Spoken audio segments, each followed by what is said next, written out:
So here's a secret to making lifelong friends. And the reason I'm making a video on this topic is because you see in society, there's more and more division happening. There's more and more depression, being alone, separation. And I mean, ask yourself, do you really want to live in a world where it's just you against everything? And you saw with COVID, it's like everyone was stuck in their house, and the people who had no one to reach out to, especially no one that cared about them, a lot of people got depressed. A lot of people suicided, unfortunately, right? And it's like, I mean, I looked at the rates and it was like going up during that time, right?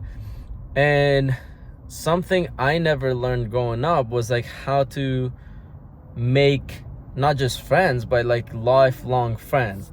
And I would when I mentioned I never learned it, it's like now it's like I can systematically create that, and there's certain things that I do and look for that determines, okay, is this person going to be a lifelong friend or no? And so I want to share just a few of them with you, right? Because there's a lot more you could always learn, improve, get better, your communication, how you express yourself, right? You could always improve, but I'll give you the more general points that you could start looking at for yourself, right? And going from there. So the first point I wanted to talk about is, first of all, going up to people and just saying, hey, how's it going? And then at some point saying, hey, I'm looking for, and then write down or tell them what you're looking for, right? So for me, before I even went to people, actually, I took a piece of paper and I wrote what I look for in a friend, right? Especially a lifelong friend.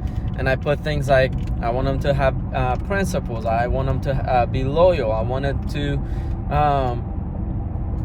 be someone that's always looking to grow and doesn't just, is not satisfied with, being average or staying at the same place.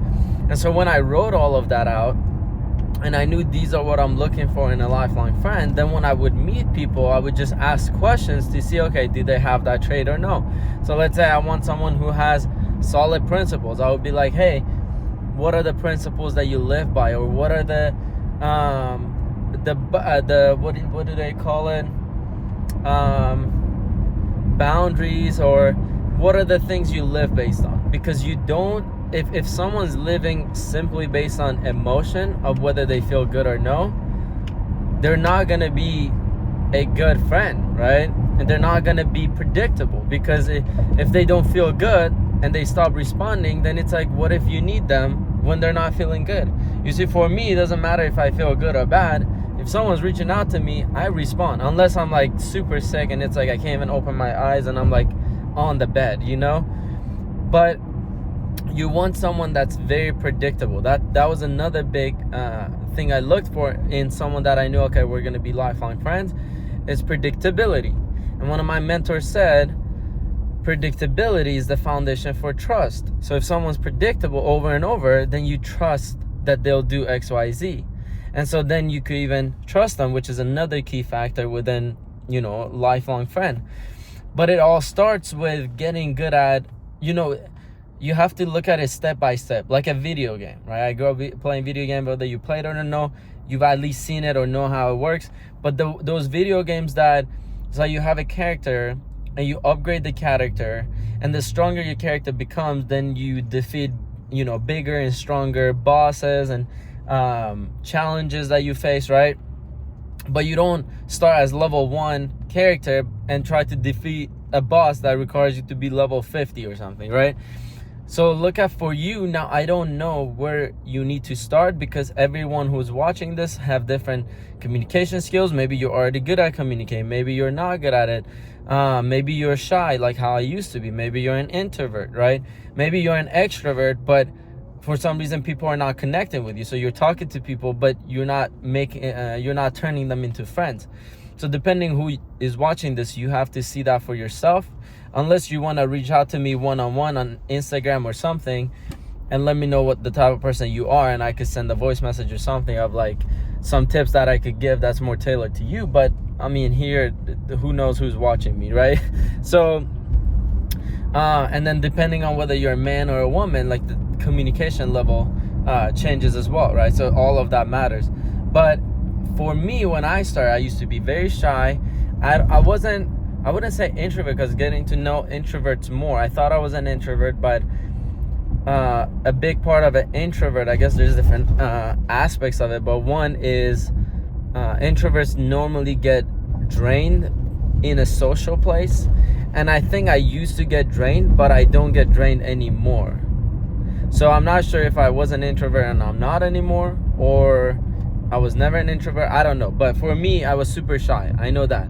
And being shy, what I've understood for myself is just lack of not knowing how to do something. Like, I was shy because I didn't know how people are going to respond, and therefore I feared judgment and all that.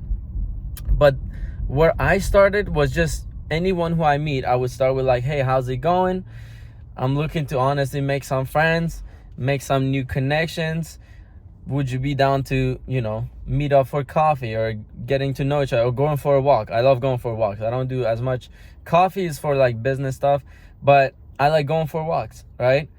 And you can meet people, whether it's on, I don't know, you could go to, there's an app called Meetup, Meetup.